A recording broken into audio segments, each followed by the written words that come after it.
Breaking news in the past hour, the New York Times is reporting that two women have come forward and said Donald Trump touched them inappropriately. In that New York Times article, Trump denied the allegations, and the campaign has now just responded to that article.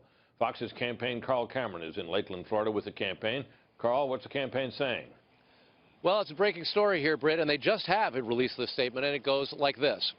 This entire article is fiction, and for the New York Times to launch a completely false, coordinated character assassination against Mr. Trump on a topic like this is dangerous.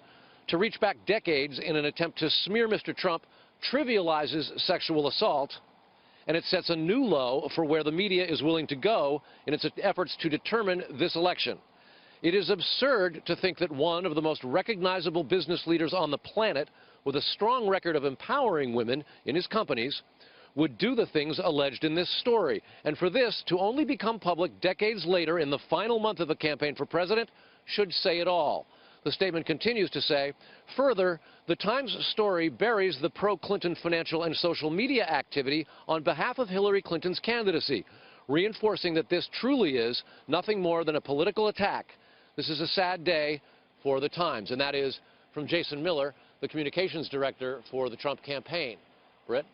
Carl, is it anticipated that Mr. Trump himself will have anything to say about this or not? Well, at some point he's going to have to. He almost daily, sometimes 2 or 3 times a day, calls the media collectively dishonest. And one of the things that they are likely to point out is that these two women allege that these gropings, if you will, happened in fairly public places.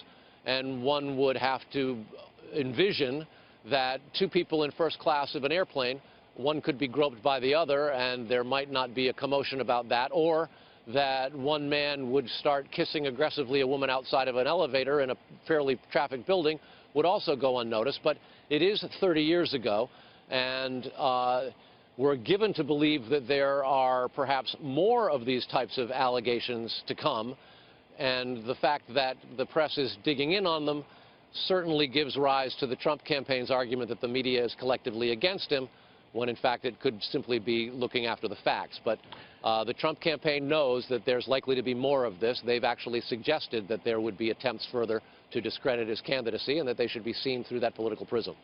I'm already seeing questions from some viewers about how such a thing could have happened in the first-class cabin of an airplane when there's usually a rather large armrest between the two seats of people side by side. The woman in that in the tape said, and it wasn't in the part that we aired, said that the armrest between them had mysteriously disappeared. The kinds of armrests that I'm accustomed to seeing on in those airplanes don't mysteriously disappear. The ones in coach you can roll back up. So it could be that the Trump camp has a point about the impracticability of such an assault. And these types of he said, she said, and we don't want to be disrespectful to potential victims, do have the potential over years to get a little bit fuzzy. And frankly, though occasionally traveling around in the country chasing political candidates, I fly in first class, I couldn't vouch for what the armrests were like 25, 30 years ago myself. Yeah, good point, Carl. All right. Carl, thanks very much.